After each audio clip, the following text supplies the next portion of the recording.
Amis internautes de Guérit TV Monde, bonsoir et merci de prendre le rendez-vous de la trottinette. Et nous sommes jeudi 14 octobre 2021. On démarre par le bulletin d'information et c'est juste après ceci.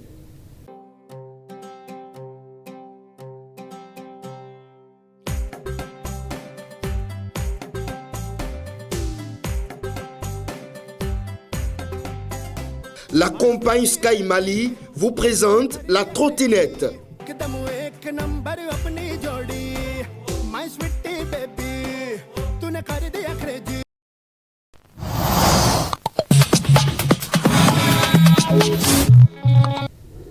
Le bulletin d'information à présent, 6 mois après la présidentielle, Koé révèle les dessous de la formation des DIO. C'est ce qu'a titré en manchette Matin Libre dans sa livraison de ce jeudi. Je vous invite donc à suivre le contenu à travers ce récit. Korotin Koé est son nom. À la présidentielle d'avril 2021 au Bénin, il y était pour le poste de président de la République avec pour colistier Irénée Agossa. C'est l'un des duos qui ont surpris plus d'un parce que beaucoup ne voyaient venir les candidatures tant l'enjeu était de taille. En effet, non seulement Koé et son colistier n'avaient l'étoffe du point de vue popularité, ils n'étaient portés par aucune formation politique légalement constituée. Dans l'opinion, c'était des facteurs suffisants pour que ce duo, à l'instar de celui constitué par Alassane Soumanou et Paul Onkpé, n'aille pas gaspiller 50 millions de francs CFA de caution et les frais de campagne. Mais ils y étaient au nom d'une certaine opposition.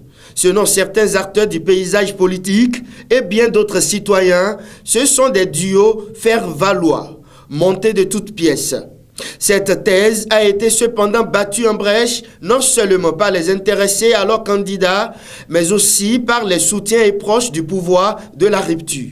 Mais visiblement, 6 mois après cette élection qui a consacré la réélection au premier tour du duo porté par Patrice Talon, les langues semblent se délier et donnent raison aux auteurs de la thèse des duos fabriqués. En effet, plongé dans un profond silence juste après la présidentielle, contrairement à son colistier Agossa qui a, entre-temps, porté sur les fonds baptismaux le parti RLC, Korotin Koé a enfin fait signe de vie. Et c'est dans les colonnes du quotidien Le Matinal qu'il a joint au téléphone, curieux de savoir ce qu'il est devenu après le scrutin. Des extraits rapportés par la Gazette, on retient que ce n'est pas parce que Koé ne s'affiche plus aux côtés de son ex-colistier que d'office, on doit dire qu'il a pris sa retraite politique. Mais là n'est pas ce qui a retenu les attentions. Les duos que nous avons constitués pendant l'élection présidentielle ressemblent au mariage du XVIe siècle dont les couples se découvrent devant le maire et le curé le jour du mariage. Pourrait-on être plus explicite que ça?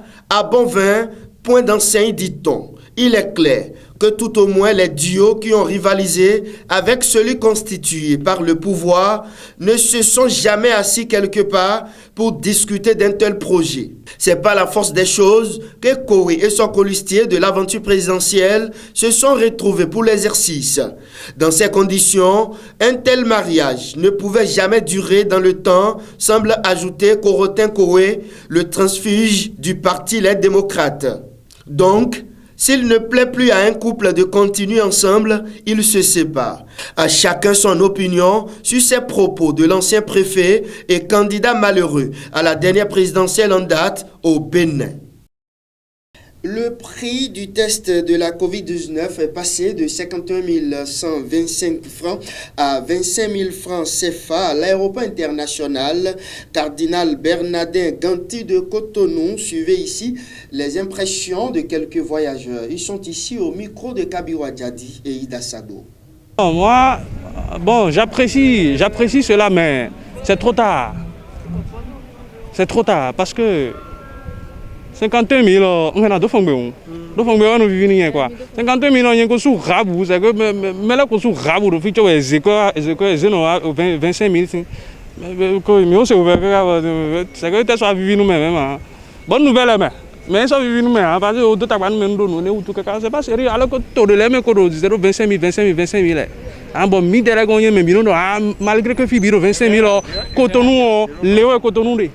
Pourquoi? Lorsque vous payez moins à l'État de l'argent, cet argent reste dans vos poches. Et donc, vous avez un pouvoir d'achat beaucoup plus grand. Le Covid en Afrique, ce n'est pas aussi un fléau comme le palu. Les gens ont préféré mettre l'accent puisque c'est la France qui dicte les lois en Afrique francophone. Et c'est ça ce qui s'est passé. Et partout où on passe, on se rend compte que dès que Paris décide, l'Afrique reprend. Oui, vraiment, je suis fier de ça parce que quand je revenais, j'avais payé 50 000, 125 quelque chose comme ça. Mais quand j'ai appris ça la dernière fois, ça faisait 2 jours comme ça que j'ai appris, ils ont réduit ça. Je suis vraiment content. J'apprécie cette décision du gouvernement, c'est bien beau. S'il pouvait aussi nous accorder aussi une chance encore de diminuer encore plus de ça, ça serait bien aussi pour nous. De l'aéroport de Cotonou, on revient ici dans le département de Lomé, plus précisément à Porto Novo, pour signaler que la traversée du carrefour maternité au quartier d'Anto à Porto Novo est de plus en plus préoccupante pour les usagers. 2 étendues d'eau artificielles et profondes entourées de la boue verdâtre sont à l'origine de cette inquiétude. Ida Sagbo et Alphonse Boton sont allés faire le constat que voici. Si le traçage des voies demeure une préoccupation pour les autorités, la question de l'entretien et du suivi reste un défi à relever. Dans la ville de Porto Novo, précisément au quartier d'Anto, carrefour dite maternité, ce sont des piscines artificielles entourées de la boue et des flaques d'eau qui sèment la panique dans le cœur des riverains et usagers, rendant ainsi le passage difficile. Nous sommes sur le tronçon carrefour Bodje menant à Danto.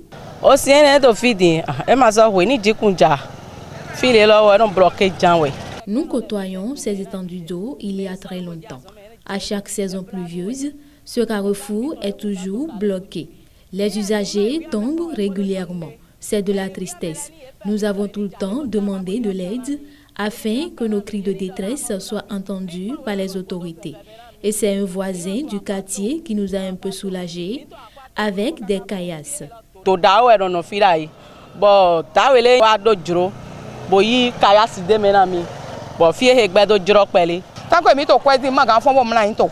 Une fois que nous sommes à la recherche de l'argent, nous ne pouvons rester à la maison. Mais ce carrefour sème la panique.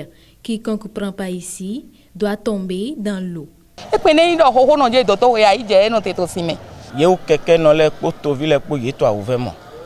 Nous, riverains et motocyclistes, souffrons énormément.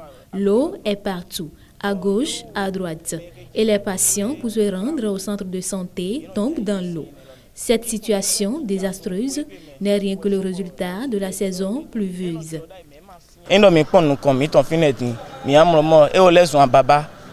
Donc, et ça nous fait honte parce que nous avons des structures publiques à côté. S'il n'y a pas une voie d'accès, mais c'est dangereux. C'est compromettant parce que s'il y a des cas de maladies, de malades qu'il faut transporter, on va traverser ces déconvenus là. Depuis que les gens sont commencés à alphater là, ça se répercute sur certaines zones. Donc c'est ça qu'il faut voir. Face à cette situation qui semble ne pas préoccuper les autorités et qui impacte sur la circulation des personnes et des biens, des cris de cœur sont lancés. Nous demandons à l'État de nous aider. Seul lui peut nous sauver.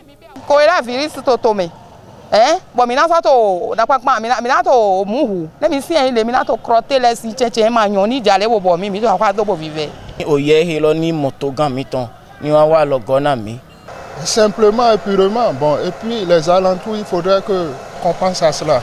Il est alors temps que les autorités municipales et centrales réagissent pour soulager les peines des riverains et usagers de ce carrefour, régulièrement emprunté par les patients pour se rendre au centre de santé de la zone.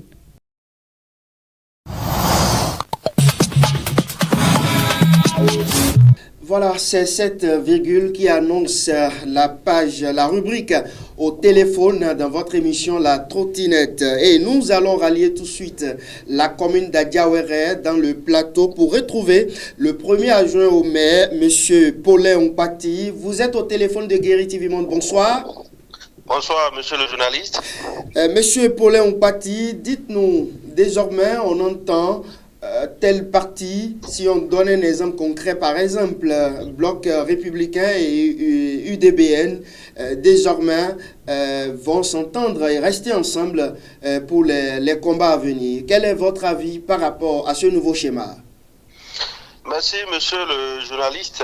Comme vous venez de le dire, je suis Paulin Ompati, je suis le premier adjoint au maire d'Adiawere. Et vous savez, la vision du système partisan, c'est d'avoir des grands partis politiques et des partis qui couvrent tout le territoire national.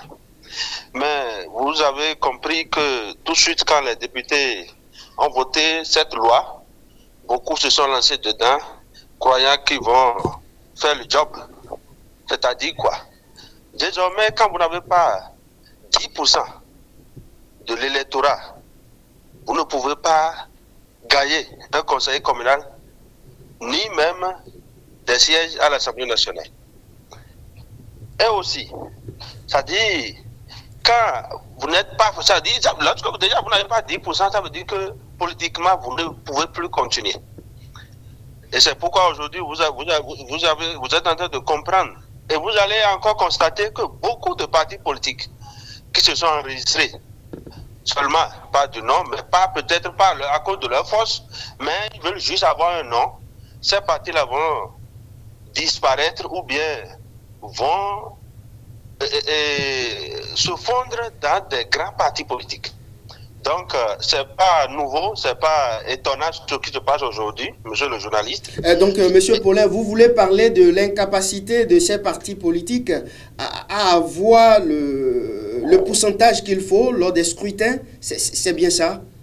Vous savez, la loi a coincé tout le monde. La loi qui dit que vous n'avez pas 10%, vous ne pouvez pas avoir un conseiller, un seul conseiller sur le plan national, même si vous gagnez tout un département. Cette loi a coincé tout le monde et on est obligé, tout le monde aujourd'hui est obligé à rester dans un grand parti politique. En temps normal, lorsque nous allons respecter tout ça, vous ne verrez que 4 à 5 partis sur le plan national. Parce que, c'est vrai, une fois est de créer le parti politique, mais l'autre chose est de tout faire pour avoir des représentants dans tous les départements, dans toutes les communes du Bénin, dans tous les arrondissements et dans tous les villages. Tous les partis politiques aujourd'hui ne peuvent pas avoir des militants représentatifs très forts au niveau de chaque village. C'est impossible. Sauf si les partis se regroupent et deviennent des grands partis politiques. Donc vous appréciez à sa juste valeur alors cette initiative? Vous dites? Vous appréciez à sa juste valeur alors cette démarche de ces petits partis politiques? C'est une bonne chose. Et tout le monde savait que c'est ce qui allait se passer. Le reste là, c'est du folklore. Je dis bien que c'est du folklore. Et bon, les gens se disent, bon, ils vont rester pour voir si peut-être un jour le chef de l'État va modifier encore la loi et le code électoral et accepter peut-être l'alliance des partis politiques. Ce qui ne serait pas juste parce que si le chef de l'État arrive à faire ça, ce sera encore un recul pour le système partisan au Bénin. Donc, c'est bien. J'encourage ce que l'UDBN est en train de faire, c'est très bien. Et ce parti était obligé de le faire. Le député Odel Aladater, à l'époque, il y a de cela quelques mois. Il avait vu juste. Ce qu'il a dit, c'était une vérité absolue. Mais il a été attaqué dans le temps. Il a été attaqué, justement. Non, vous savez, c'est le Béninois. Le Béninois, quand on appuie sur, comment dirais-je, là où ça lui fait mal, la vérité, il n'aime pas comprendre tout de suite la vérité. Le Béninois a compris. Même ceux-là aussi avaient compris. Aujourd'hui, si j'étais à leur place, je n'allais pas le faire parce que ils avaient attaqué le député, ce qui n'était pas normal. Le député Odel Aladater avait dit la vérité crue. Donc, très bientôt, dans quelques jours, vous allez voir. Parce que si quelqu'un veut aller, un parti politique veut même aller aux législatives de 2023 et veut avoir des députés, il est obligé de rester dans un grand parti politique. Sinon, vous allez beau travailler, beau gagner peut-être un département ou deux départements, mais vous ne pouvez pas avoir un député. Donc, pour terminer, Monsieur Paulin Ompati, pour terminer, donc ces partis, si un parti refuse par exemple d'aller dans un grand rassemblement, vous voyez donc la disparition du dit parti, c'est ça? Et quoi qu'en soit ce qui va se passer, de jour au lendemain, ce parti va disparaître. Ça va disparaître parce que la loi est là et vous faites quelques années là et lorsque vous n'avez pas des conseillers, vous n'avez pas une force. D'abord, ce parti même ne pourra plus s'appeler parti politique. Parce que lorsque vous ne pouvez pas s'asseoir dans des grandes réunions, là où les gens partagent en griffe le gâteau, donc, vous serez obligé de disparaître. Donc vous assistez à ces rencontres de partage de gâteaux alors? Bon, non, c'est pas ce que je voudrais dire. Vous savez, l'autre fois, l'UDBN, et les Moël, Bénin et consorts, ils ont quand même, vous voyez, vous les avez vus, chacun dit, bon, ils ont gagné de préfet, ils ont gagné ci. Vous voyez, bon, c'est ce que c'est pas de gâteau à partager, mais des cadres du parti qui sont quand même, il faut promouvoir.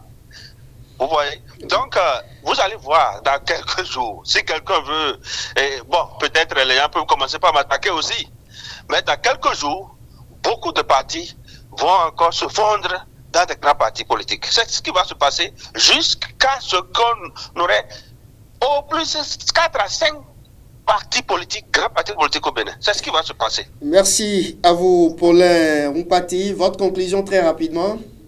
Je voudrais demander au chef de l'État de foncer, d'abord il connaît le Béninois, de ne jamais faire marche en arrière par rapport à ce code électoral, surtout le regroupement de tous les partis politiques dans des grands, qui vont devenir des grands partis politiques. Donc j'encourage ceux-là aussi qui ont déjà créé des partis politiques et qui savent qu'ils ne peuvent pas évoluer dans l'avenir. Je leur demande et je les encourage à vite se fondre dans des grands partis politiques. C'est ma conclusion. Merci à vous, Paulin Ompati. Je rappelle que vous êtes le premier adjoint au maire de la commune d'Adiawere. Merci à vous. La suite de la trottinette, c'est dans un instant.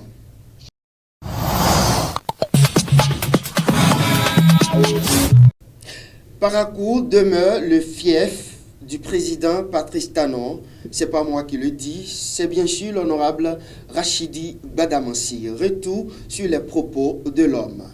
Malgré que les amis d'en face ont mis le paquet pour démobiliser les populations de Parakou, elles sont restées dignes, braves, pour dire oui au projet de société du président Patrice Talon. Nous remercions les populations de Parakou qui viennent de confirmer encore leur soutien au président Patrice Talon. Donc Parakou demain, qu'on le veuille ou pas, le fief de la vérité, Parakou demain, un homme de la paix.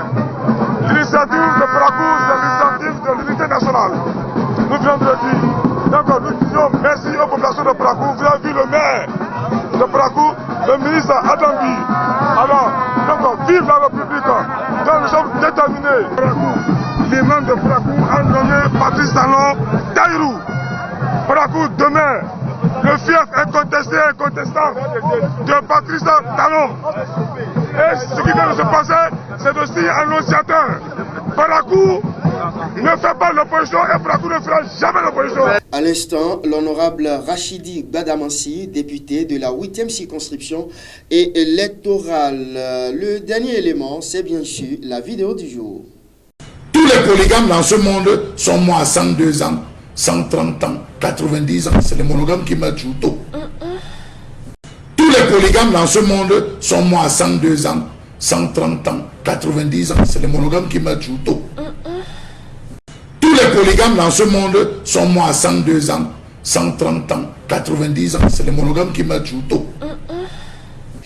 Voilà, c'est la fin de votre émission La Trottinette de ce jeudi sur Guérit TV Monde. À lundi prochain, si Dieu le veut, pour un autre numéro. Au revoir.